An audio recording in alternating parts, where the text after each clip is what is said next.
बिस्मिल्लाहिर्रहमानिर्रहीम। पाकिस्तान इस्लामी जमहूरिया पाकिस्तान का सदर आज बेबस नज़र आया। इसके पीछे या तो ये इस्तीफ़े के लिए मैदान सजाया जा रहा है या सदर साहब जो है वो अपने भागने की तैयारियों में हैं, या हमें ये बताया जा रहा है कि यहाँ सदर की नहीं चलती, आप किस खेत की मूली हैं। अब इस सारे पस मंज़र को जब हम देखते हैं कि पाकिस्तान की आवाम से लेकर हमारे सदर तक हमारे वज़ीर आज़म बेबस नज़र आते हैं, हमारे महकमे हमारे इदारे बेबस नज़र आते हैं, हमारा पूरा मुल्क जो है वो बेबस नज़र आता है। इस बेबसी के आलम में मैं अपने साहिब इक़्तिदार से इतना कहना ज़रूर कहना चाहूँगा कि फिर ये इलेक्शन का जो ड्रामा क्रिएट किया जाता है और इस पर अरबों रुपए खर्च किए जाते हैं और वो अरबों रुपए जो है उसका बोझ फिर कमज़ोर आवाम पर डाला जाता है। इससे बेहतर है कि आप इस इलेक्शन को मुलतवी करें।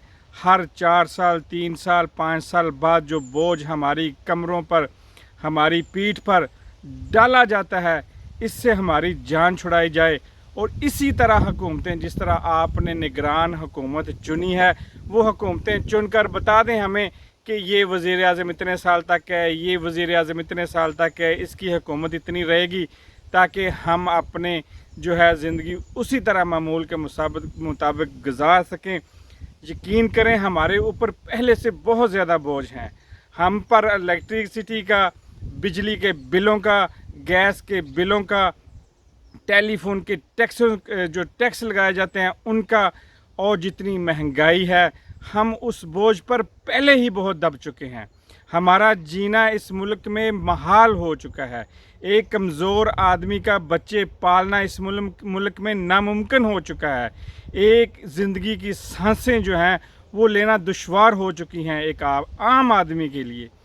एक आम आदमी जो है वो इस मुल्क के अंदर एक जहन्नम की सी ज़िंदगी, एक क़यामत सी की ज़िंदगी गुजार रहा है। खुदारा हमारी इन बोझों से जान छुड़ाइए और अपना फ़ैसला सादर कर हमें बता दिया जाए।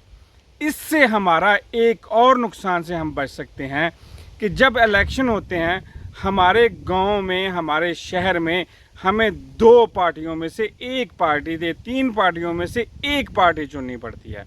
उसका नुकसान के बाकी 2 पार्टियों को हम नाराज़ कर लेते हैं।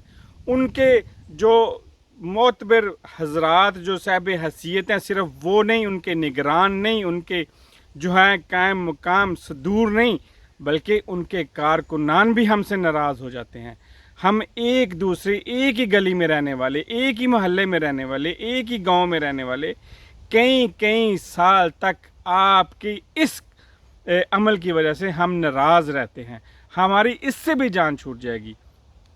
बाकी मैं एक और बात की तरफ आपकी तवज्जो दिलाना चाहूँगा कि यूरोप के अंदर तकरीबन तमाम कंपनियाँ, तमाम इदारे तकरीबन प्राइवेट कर दिए गए हैं और वो प्राइवेट तरीके से चलाए जा रहे हैं। उनके ऊपर उनका कंट्रोल बेहतर तरीके से होता है, क्योंकि वो एक कारोबार समझकर अपने नफ़ा और जो है नुकसान की बुनियाद पर उसको चला रहे होते हैं और उसकी हर मंथली रिपोर्ट जो है वो उनसे लेते हैं।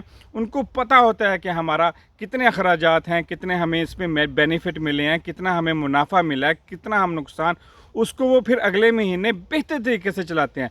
जब कोई कंपनी भी किसी छोटी कंपनी को या बड़ी कंपनी को तजारत के हसूल पे कारोबार समझ कर चलाएगी तो वो हमेशा जो है वो मुनाफे पर, प्रॉफिट पर रहेगी।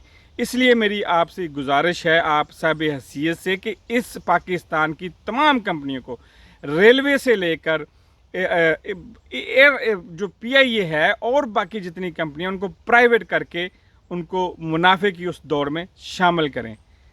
इसी के साथ अपना और अपने निचले तबके का ख्याल रखिएगा, अपने से कमज़ोर तबके का ख्याल रखिएगा। अब मेरा और आपका और हम सब का अल्लाह हामी नासरो। अल्लाह हाफिज़।